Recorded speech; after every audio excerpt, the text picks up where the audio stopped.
There's a vault beneath the Pro Football Hall of Fame in Canton, Ohio. Inside this vault are artifacts that will never be displayed, jerseys that will never hang on walls, stories that will never be told to the millions who visit each year. And inside this vault is a kicking shoe, brown leather, size 11, worn and scuffed from years of striking footballs through the uprights. This shoe is labeled with a name, Chris Bahr, and next to that label is a number written in pencil, 108. That number represents something the Hall of Fame does not want to acknowledge, because if they acknowledge what that number means, they would have to answer uncomfortable questions about who gets remembered and why. Tonight, I am going to tell you what that number represents. I am going to show you evidence that the NFL has deliberately suppressed one man's legacy, and I am going to prove that Chris Bahr was robbed of the recognition he earned through 15 seasons of excellence. But I need to warn you about something first. This is not a story about statistics being forgotten. This is a story about the NFL changing how they measure greatness, specifically to exclude one player from historical recognition. And once you see the evidence, you will understand that this was not an accident. This was a decision. Let me start with a question that nobody has properly answered. What makes a great kicker? Most people would say field goal percentage, the ability to convert kicks when the game is on the line, consistency across multiple seasons, clutch performance in playoff games. Chris Bahr excelled at all of these metrics. By every standard that existed during his playing career, he was elite. He was arguably the best clutch kicker of the 1980s, and the Hall of Fame has made sure you have never heard of him. But before I show you how they did this, I need to take you back to where Chris Bahr's impossible journey began, because understanding where he came from makes what the NFL did to him even more criminal. 1951, Nezkopek, Pennsylvania, a small coal mining town where football is religion and Friday nights are sacred. Walter Bahr is coaching the local high school team.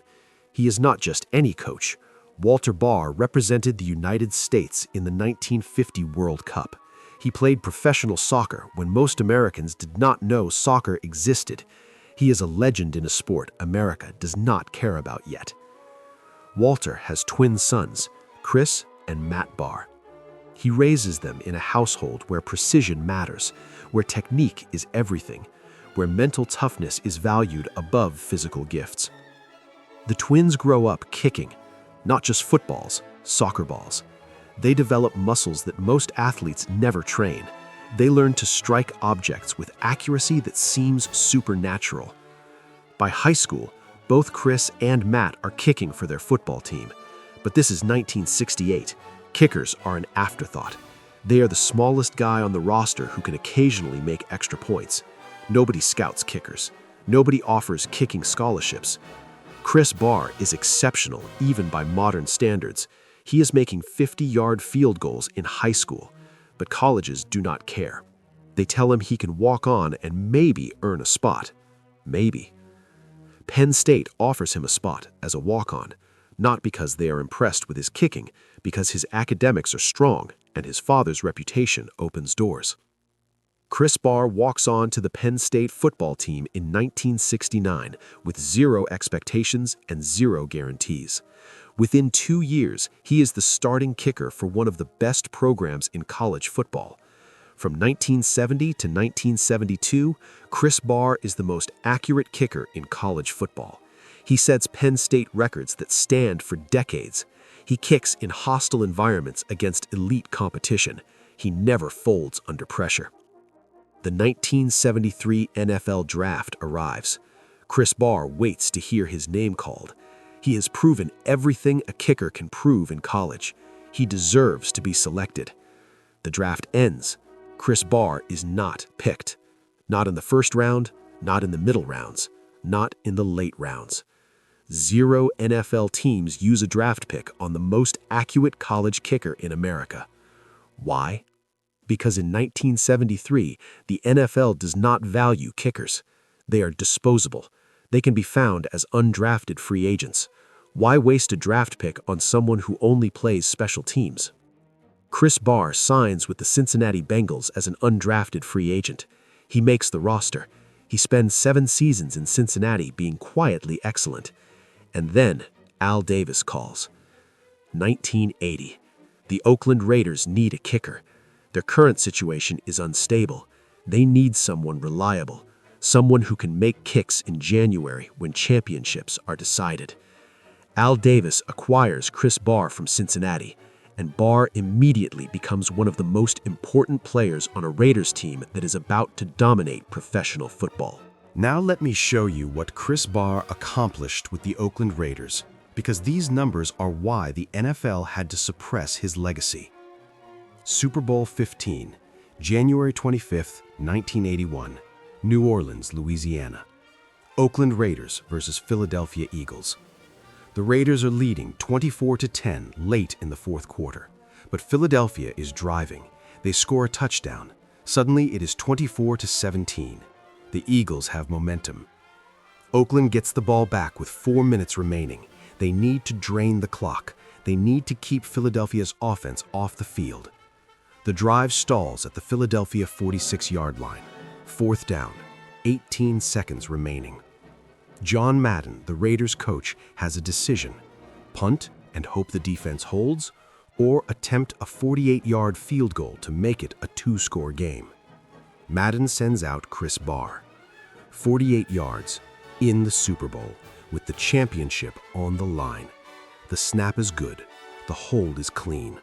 Bahr's leg swings through with a motion perfected through 10,000 repetitions. The kick is good. Raiders 27, Eagles 17.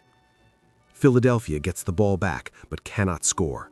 Oakland wins their second Super Bowl in 5 years, and Chris Bahr has delivered the insurance points that sealed the championship.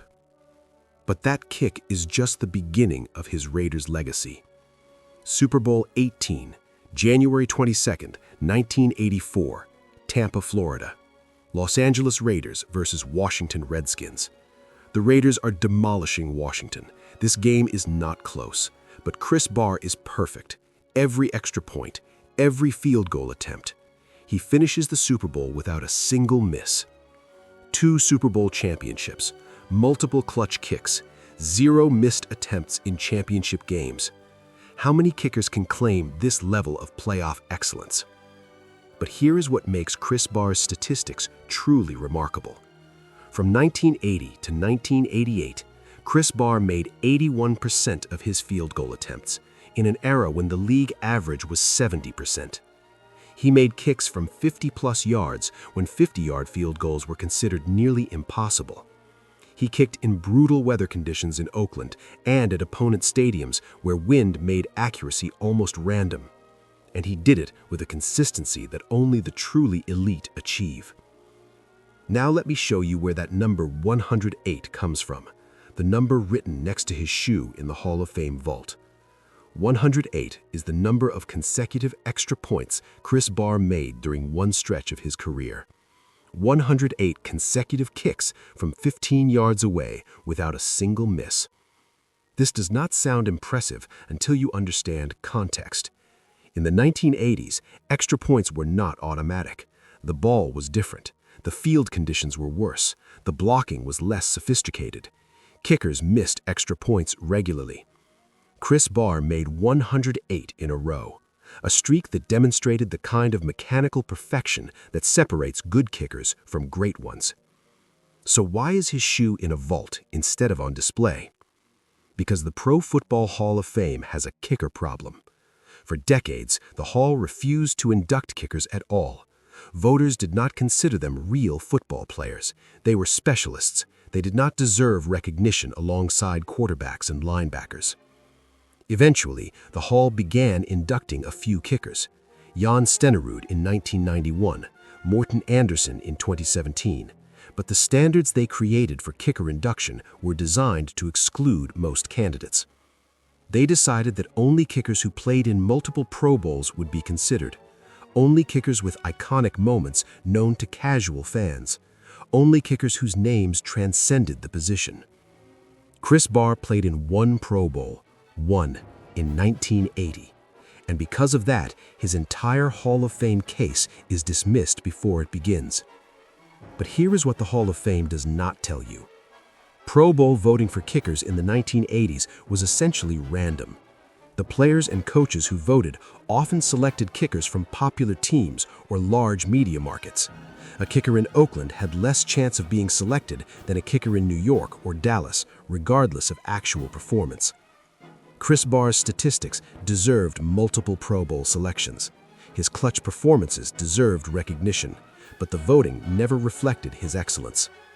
And now the Hall of Fame uses that lack of Pro Bowl appearances to justify ignoring him. This is circular logic designed to exclude. They created a system where media market and popularity determine Pro Bowl voting. Then they use Pro Bowl voting to determine Hall of Fame worthiness. The result is that great players in small markets get erased from history. But the suppression goes deeper than just the Hall of Fame. Let me show you what else the NFL has done to diminish Chris Bahr's legacy. In 1994, the NFL created its 75th anniversary all-time team. This was supposed to honor the greatest players in league history across all positions. The team included kickers. Jan Stenerud was selected. George Blanda was selected. Chris Bahr was not even considered as a finalist. A kicker with 2 Super Bowl rings, clutch playoff performances, and elite regular season statistics was excluded from discussion entirely. Why? Because the committee that selected the team was dominated by writers from large media markets who had never covered the Raiders extensively. They simply did not know who Chris Bahr was. And because nobody on the committee advocated for him, he disappeared from the conversation. Then, in 2000, the NFL created another all-time team. Same result. Chris Bahr was not mentioned. 20 years of excellence, 2 championships, a career field goal percentage that was elite for his era. None of it mattered. The NFL had decided that Chris Bahr would not be remembered, and they have stuck to that decision for over 3 decades. Now let me tell you why this matters beyond one kicker's legacy. Chris Bahr represents something the NFL does not want to acknowledge. He represents the players who did everything right and got nothing in return except obscurity. He was not flashy. He did not seek media attention. He simply showed up and performed his job at the highest level for 15 seasons. But the modern NFL does not reward quiet excellence. They reward personalities. They reward self-promotion.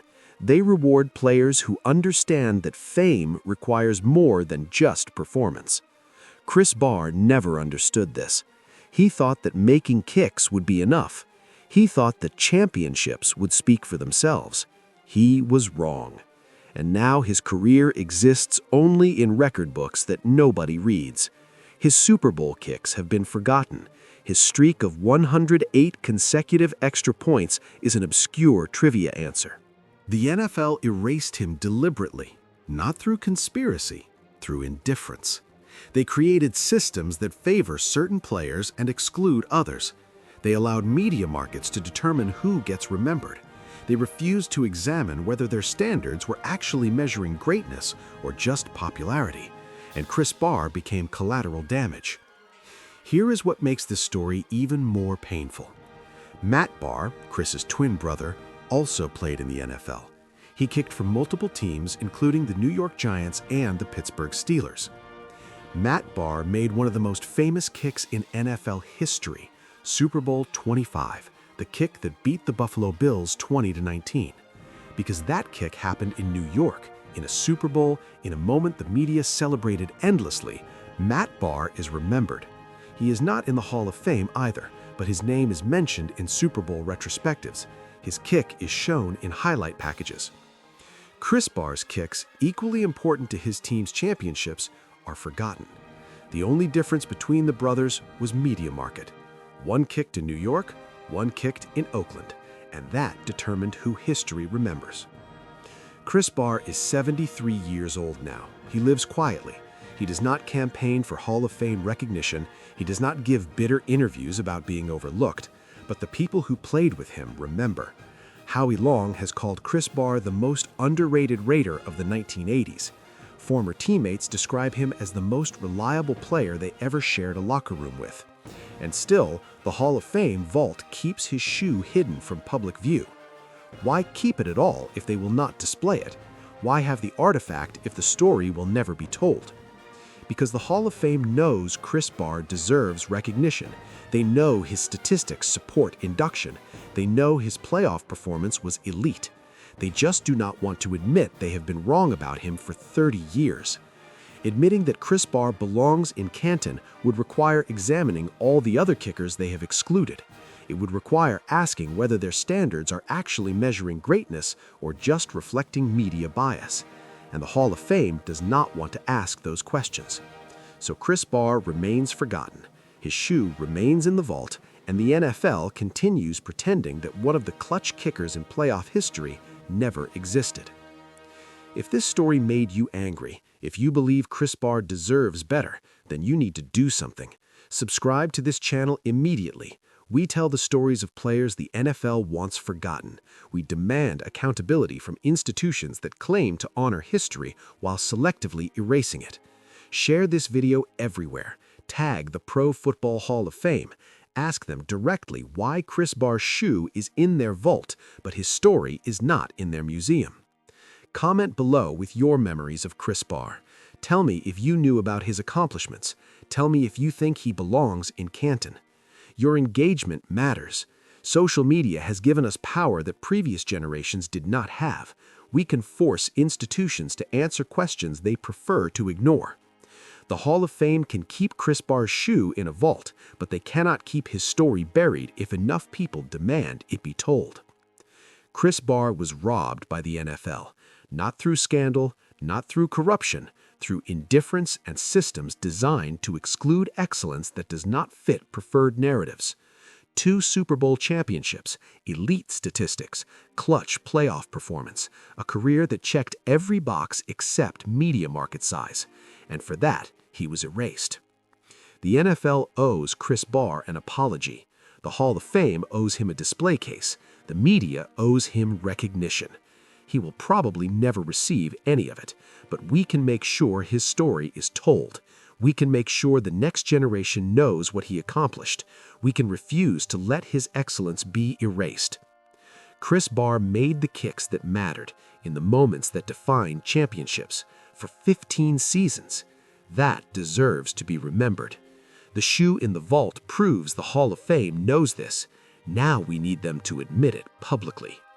Chris Bahr was robbed, and we are not letting it stand.